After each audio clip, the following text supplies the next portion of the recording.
Bueno, estar listos es una cuestión no solo de tener las cosas listas, las herramientas, sino también la actitud, la disposición mental para el trabajo. Por ejemplo, uno puede tener en la cocina los ingredientes, las ollas, el gas, pero les pregunto, ¿está uno siempre listo, con ganas para cocinar? No, ahí está todo listo, pero no siempre está uno como con el ánimo de cocinar.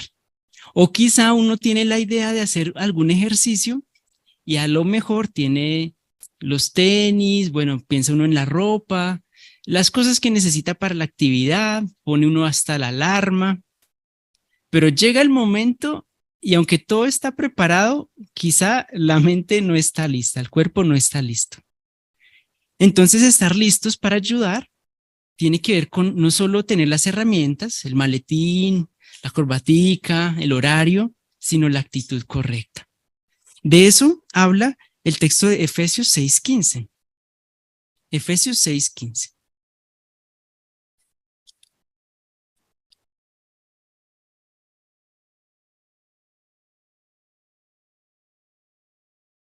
Ahí está. Y teniendo los pies calzados y listos para anunciar las buenas noticias de la paz. Ahí lo está diciendo. No solo hay que tener el calzado puesto, sino hay que estar listos para predicar las buenas noticias de la paz. Y cuando el apóstol Pablo escribió esto, pensaba en los soldados que parte de su equipo obviamente eran sus zapatos, ¿no? Lo que usaban, sus sandalias, sus botas de esa época. No solo tenían que tenerlas puestas, sino que tenían que tener la actitud mental para el trabajo, para las caminatas que les tocaban. Y esa es la idea, ¿no? Queremos estar no solo calzados, sino listos para predicar. Ahí dice las buenas noticias de la paz. Y eso es un honor, hablar de las buenas noticias de la paz. Esa es una manera como la Biblia llama el mensaje que llevamos, buenas noticias de la paz. También las llama buenas noticias del reino, muy apropiado porque ese es el tema central. Hablamos mucho del reino, ¿cierto? El mes pasado. Buenas noticias del reino, también se le llama buenas noticias eternas, buenas noticias gozosas, pero acá le usan el término buenas noticias de la paz. Y esto nos hace pensar en lo importante que es este mensaje. Porque cuando este mensaje llega a oídos de una persona humilde, dispuesta, puede entrar a una relación pacífica con Jehová. Y si uno se pone a pensar en eso, significa que antes de eso, antes de llegar a predicarle y que reciba las buenas noticias, la persona no está en paz con Jehová. Entonces es importante hablarle a la gente las buenas noticias de la paz, estar listos para predicar este mensaje. Por supuesto, y es un gran honor. Por eso en este discurso vamos a hablar de dos cosas que nos van a ayudar para estar así, listos, listos para ayudar a encontrar las personas que quieren estar en paz con Jehová. Lo primero es el entusiasmo. Y lo segundo, tomar la iniciativa. Entonces hablemos de cada una de estas por separado. El entusiasmo. ¿Por qué será importante el entusiasmo? Bueno, porque cuando uno tiene entusiasmo por un tema, uno siempre saca a relucir ese tema, siempre habla de ese tema. Les pongo un ejemplo. En una congregación conocí un niño pequeñito. Este chiquito era aficionado, obsesionado con los dinosaurios. Y todo era dinosaurios. Uno hablaba con ese niño, uno lo saludaba y él hacía como un dinosaurio, hablaba de dinosaurios. Y con mis hermanos, pues de cariño le decíamos al niño el Carnotauro, porque ese era su tema todo el tiempo. Y así nos pasa con nuestro tema favorito. Si a uno le gusta el fútbol, eso es que le den a uno cierto, para empezar a hablar de fútbol, de carros, de moda, de comida. Sí, porque nuestro tema favorito siempre lo ponemos como tema, ¿no? De conversación. Eso significa que el entusiasmo nos ayuda a hacer eso precisamente. ¿Y nos gustan las buenas noticias de la paz? Por supuesto. Pensemos en alguien que le gustaban también las buenas noticias de la paz, que era como uno de sus temas favoritos, el apóstol Pablo. Miremos lo que el apóstol Pablo menciona sobre su deseo de hablar de este tema. Encontramos sus palabras en la carta a los Romanos, en el capítulo 1. Y fíjese si el apóstol Pablo tenía o no ganas de hablar de este tema a otros. Romanos 1, versículo 14 y 15. Él escribió: tengo una deuda con griegos y con extranjeros, con sabios y con insensatos. Así que estoy deseando anunciarles las buenas noticias también a ustedes en Roma. Pablo tenía una deuda. Usó ese ejemplo muy interesante porque cuando uno tiene una deuda, bueno, primero no queremos tener deudas, pero si las tenemos, queremos pagarlas. Pablo tenía una deuda y tenía que pagarla. ¿Cómo la iba a pagar? Él dice, pues predicando. ¿Y con qué ánimo, con qué actitud lo hacía? El versículo 15, estoy deseando, dice él, anunciarles las buenas noticias. Entonces, Pablo es un buen ejemplo de alguien entusiasta, que ese era su tema favorito y lo sacaba ahí en las conversaciones siempre que podía. Pero bueno, hay que aceptarlo, aunque a uno le gusta hablar de las buenas noticias del reino, le gusta a uno ese tema, el mensaje del reino, el paraíso, lo que va a hacer Jehová, todo eso nos gusta. Lo cierto es que el entusiasmo es difícil de mantener porque uno llega con todo el ánimo a predicar y uno se encuentra a veces con que la gente no le interesa, con que están ocupados. O de pronto uno mismo tiene tantos problemas, tantas preocupaciones, que es difícil mantener el entusiasmo. Uno todo cansado de toda la semana de trabajo y salir a predicar el sábado, el domingo, pues las energías se van acabando a lo largo de la semana. Entonces mantener el entusiasmo es un reto, hay que aceptarlo. Se le puede a uno acabar el entusiasmo. ¿Algunas ideas para mejorar con el entusiasmo? Claro, busque un hermano entusiasta en la congregación y predique con ese hermano. Esa es una idea. Otra cosa que ellos hicieron fue, bueno, investigaron y se dieron cuenta que había que hacer cosas básicas, como ser amables. Al principio la hermanita llegó, no estaba ni siquiera sonriendo y ahí embolatadita entregó el tratado, pero la reacción de la persona pues fue también sin entusiasmo, porque la misma hermana no estaba con entusiasmo. Pero luego cambiaron, fueron más amigables, dejaron que la conversación fluyera y no se rendían. Hay que ser realistas, algunos van a escuchar, otros no, entonces seguían intentando. ¿Qué otras cosas podemos hacer para mantener el entusiasmo? 4 cosas nos mencionan acá. La primera, es muy básica, pero funciona. La primera, pídale ayuda a Jehová para que le dé Espíritu Santo. ¿Funciona? El Espíritu Santo es la fuerza más poderosa que existe en el universo. Y para ilustrarlo, Jehová, como sabemos, usó el Espíritu Santo para hacer el universo. Y hacer el universo implicó mover cantidades, crear cantidades de materia y moverla, ponerla en su lugar y hacer que todo eso se mueva en sincronía. Para pensar en cuánta fuerza se necesita para eso, el Sol pesa, aquí está el dato, 2.000 cuatrillones de toneladas. ¿Qué usó Jehová para mover 2.000 cuatrillones de toneladas? El Espíritu Santo. Y el Sol es una cosita pequeña y es una pieza chiquita de todo el universo. Y Jehová usó el Espíritu Santo para mover el Sol. ¿No puede Jehová hacer que con su Espíritu Santo nosotros nos movamos a predicar? Nosotros no pensamos tanto, ¿cierto? Unos cuantos kilos nada más. Esta es una fuerza poderosísima. Si se la pedimos, Jehová nos ayuda a predicar. Hace que nos dé el entusiasmo para predicar. Pero este Espíritu Santo no lo conseguimos así nomás. Lo encontramos, por ejemplo, cuando leemos la Biblia. Cuando leemos la Biblia, encontramos relatos que nos inspiran a ser valientes y a predicar con entusiasmo. Nos llenamos de motivos y de razones que muestran que es importantísimo predicar. Y todo eso influye en nosotros para que así salgamos. Segunda idea. Como vimos en el video, la rutina es terrible, ¿cierto? Lo cansa uno. Entonces, una segunda idea sería, pues, adaptar nuestra manera de predicar, cambiar nuestra manera de predicar. ¿Cómo lo podemos hacer? Por ejemplo, poniendo en práctica las sugerencias que vemos en la guía de actividades. Cada 2 meses, como mínimo, tenemos una idea diferente para conversar. Poner esas ideas a prueba en la predicación es interesante y nos hace cambiar nuestros temas de predicación. Y sobre esto de adaptarnos o de cambiar, una buenísima idea es ponernos metas. ¿Cómo funcionan las metas para tener más entusiasmo? Les pongo un ejemplo para entenderlo. Todos sabemos que, bueno, pequeños y grandes les gustan los videojuegos del celular o del computador o del internet. La razón es que los videojuegos se vuelven al final adictivos, porque uno no puede ganar un videojuego en una sentada, en 5 minutos, no se puede. Porque el videojuego va poniendo retos.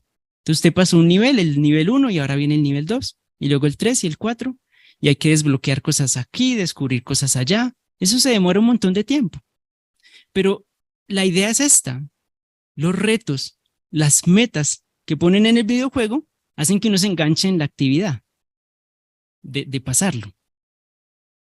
Bueno, en la predicación podemos hacer lo mismo. Ponernos metas hace que nos enganchemos con la actividad de la predicación.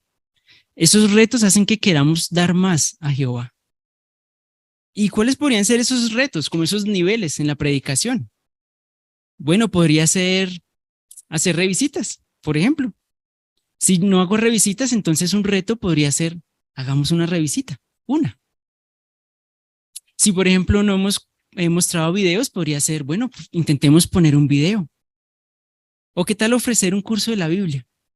Eso podría ser una meta.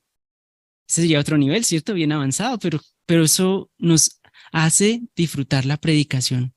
Cada vez que nos ponemos metas y las vamos superando, empezamos a disfrutar el servicio. Una tercera idea, y esta es muy curiosa, funciona mucho para mantener el entusiasmo, es siempre que sea posible, tengamos conversaciones con nuestro compañero. Hablando de esa idea, una atalaya dijo, aunque usted se esfuerce por hablar con las personas en la predicación, habrá días en los que la mejor conversación será la que tenga con su compañero. Entonces, una idea interesante, ¿no? Porque no es ningún pecado conversar con nuestro compañero, disfrutar del ratico de la predicación, hablar con el hermanito, la hermanita que nos tocó, y eso hace divertida la predicación. Y una cuarta idea, es preciosa esta idea para mantener el entusiasmo, es esta. Recuerde que Jehová valora nuestro esfuerzo. Esa idea es preciosa, porque uno sale a predicar y recordar que Jehová valora nuestro esfuerzo nos llena de alegría. Nos hace sentir contentos de estar ahí predicando. Y Jehová no está mirando resultados, ¿cierto? De hecho, el cambio que tenemos de no contar las horas muestra mucho eso. Jehová valora nuestro esfuerzo. Cuando estamos ahí predicando, no importa si abren la puerta, si no abren, si nos escuchan, no nos escuchan, Jehová valora eso. Entonces, qué bonita idea para siempre recordar. ¿Cuál es la segunda cosa o característica que nos ayudará a estar siempre listos? Ya hablamos del entusiasmo. Bueno, antes, para pasar a la otra, recuerde que tenemos que ser entonces como el Carnotauro, ¿cierto? Nos gusta el tema de las buenas noticias de la paz, hablamos de las buenas noticias de la paz con entusiasmo. La segunda idea o lo segundo que podemos hacer para estar listos es tomar la iniciativa. Eso ayuda muchísimo porque aparecen muchas circunstancias para predicar cuando tomamos la iniciativa. Aparecen muchas circunstancias. Y recuerde que somos testigos de Jehová las 24 horas del día. Cuando estamos en el trabajo, ahí somos testigos de Jehová. Cuando salimos a hacer una compra, ahí somos testigos de Jehová. Y si subimos a un transporte público, estamos esperando una cita en el médico, vamos a visitar la familia, todo ese tiempo somos testigos de Jehová. De hecho, esa expresión, nuestro nombre, testigos de Jehová, no solo describe lo que hacemos, sino lo que somos. Entonces, todo el tiempo tenemos oportunidades de predicar, si nos fijamos. Y la predicación informal, esa predicación que hacemos en esos momentos que no estamos con el maletín, ¿cierto? Y la corbata, tocando una puerta, esa predicación que hacemos en otros momentos tiene buenos resultados. Se hizo una encuesta con 200 testigos de Jehová, 200 testigos de Jehová, y el 40%, o sea, 80 de esos 200, 80 habían aprendido las buenas noticias de la paz por la predicación informal. O sea, por un testigo que estaba predicándole en el consultorio, en el bus, en el trabajo, en el colegio, ¿sí? No en la predicación formal. Es muy bueno entonces estar siempre listo. ¿Y recuerda algún caso en la Biblia de una persona que conociera la verdad por predicación informal? Es más, fue una mujer y todo un pueblo el que conoció la verdad de esta manera. La samaritana. La samaritana recibió las buenas noticias de la paz en un momento informal. Jesús no estaba predicando en ese momento, de casa en casa. Lo sabemos porque el relato de la samaritana nos dice que Jesús estaba haciendo un viaje. Sus discípulos tampoco estaban predicando, se habían ido de compras. Y en ese momento Jesús le predicó a la mujer samaritana. Vamos a analizar un poquito esa conversación para ver ideas que nos sirvan a nosotros para tomar la iniciativa. El relato está en Juan capítulo 4.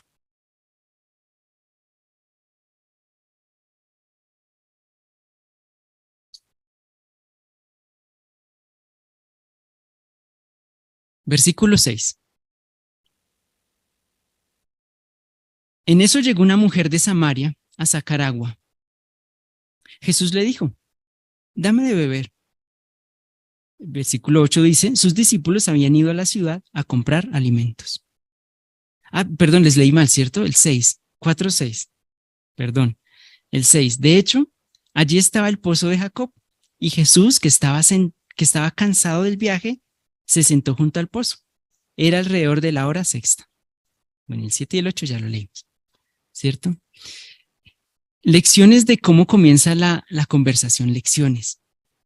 El que empezó la conversación fue Jesús. Pero es interesante que Jesús estaba cansado.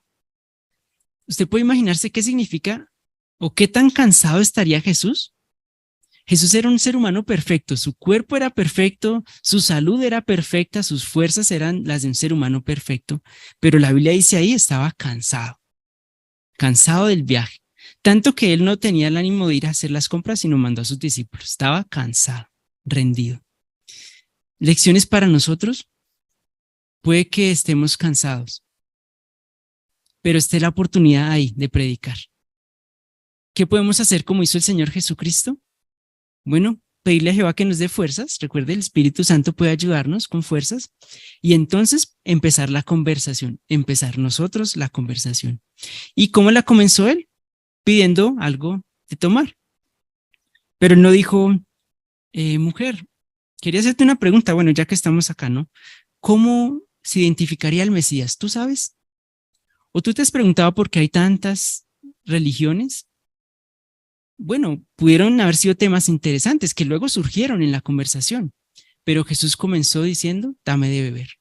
Muchos se han dado cuenta que cuando inician conversaciones así, con temas muy casuales, pueden terminar predicando las buenas noticias de la paz. Ahora veamos otro versículo. En el versículo 9.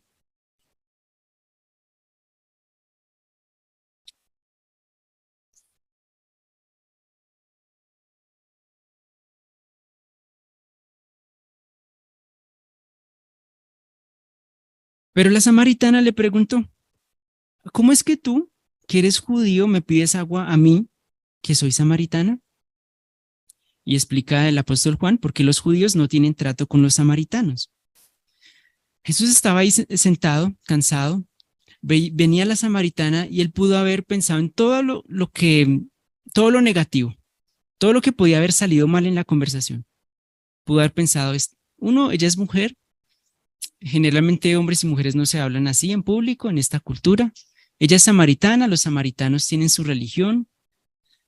Esta conversación no, dejemos así, quedémonos callados. A veces pasa algo parecido a nosotros, nos puede pasar algo parecido.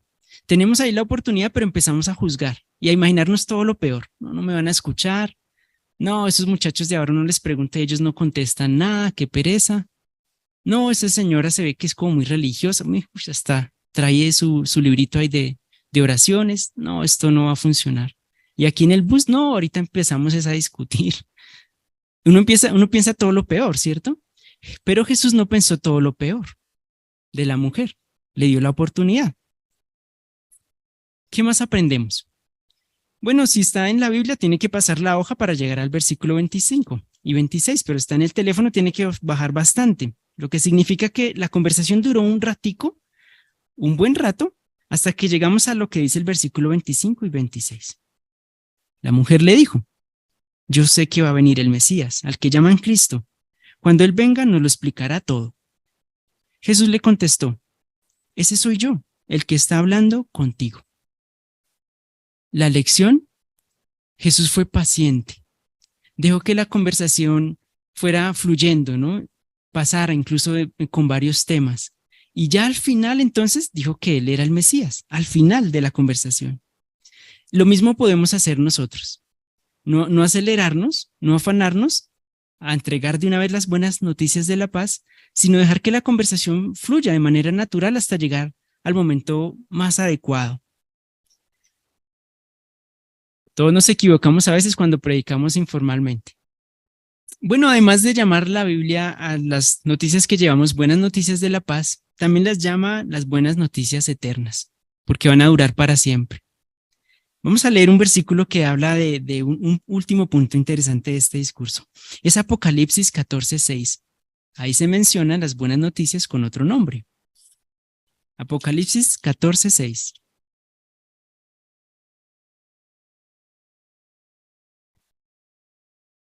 Vi a otro ángel que volaba en medio del cielo.